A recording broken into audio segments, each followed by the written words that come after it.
So today we're going to be doing an activity called Partners and Teams. So what I want you to do is imagine that there are some kids playing games at the park. So for the first game, every kid will need to have a partner.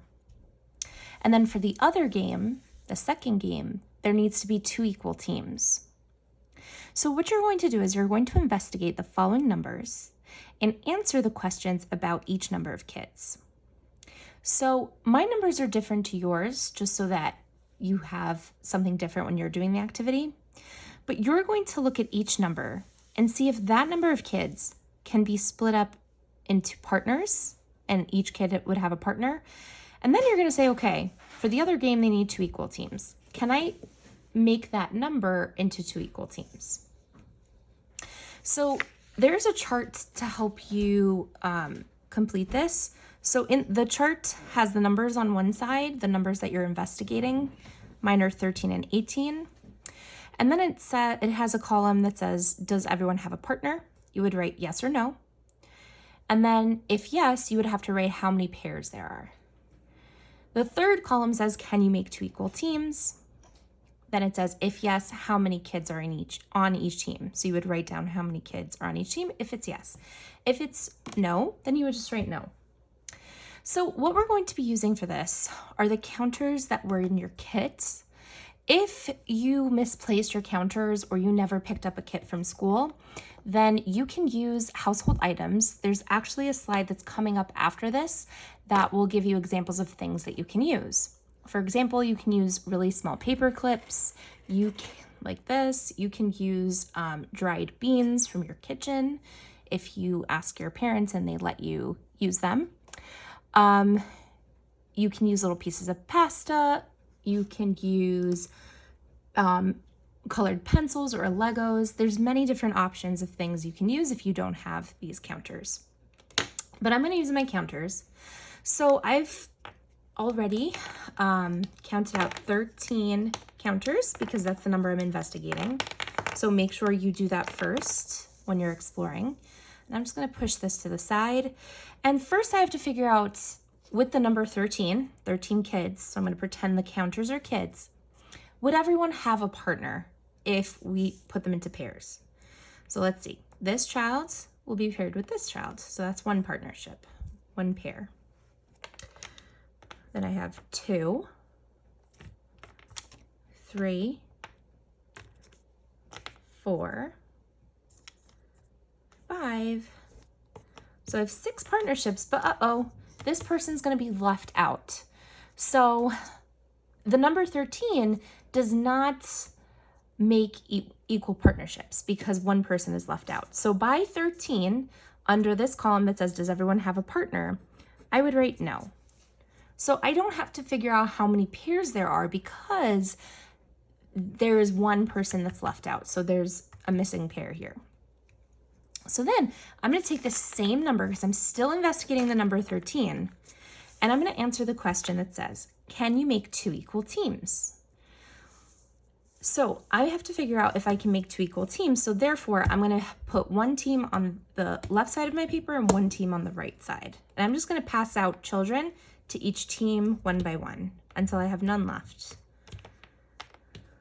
And we're going to see if these groups are equal, meaning we have the same number of children on each team. So let's count. 1, 2, 3, 4, 5, 6, 7. So there's 7 people on this team. 1, 2, 3, 4, 5, 6. So my teams are not equal here. 13 students cannot be split into two equal teams with the number 13. So I would write no under this column because you cannot split 13 students into two equal teams. So now we're going to do the same exact thing, but with the number 18.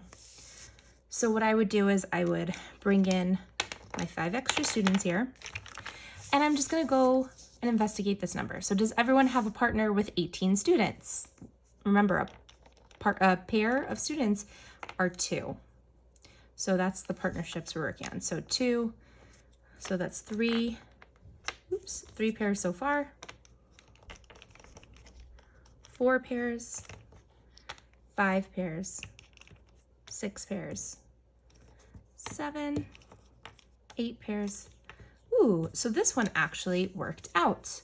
Everyone is in a partnership. There are pairs of students, and no one is left out for this game. So I would go ahead and write down yes under this column for 18. And then next to the yes, I would put how many pairs there are. So I would have to count them. 1 pair, 2 pair, 3 pairs, 4 pairs, 5, 6, 7, 8, 9 pairs. So I would write yes, and then 9 pairs next to that. Now I would go ahead and answer that second question. So it says, can you make 2 equal teams with the number 18? So let's go ahead and mix this up and see if we can make those 2 equal teams. Remember, one of my teams is on the left and one will be on the right of the paper. So I'm just going to pass them out one by one until they're all passed out. So one will go to the left side, one to the right side until they're all passed out, and we'll have to see if they're equal.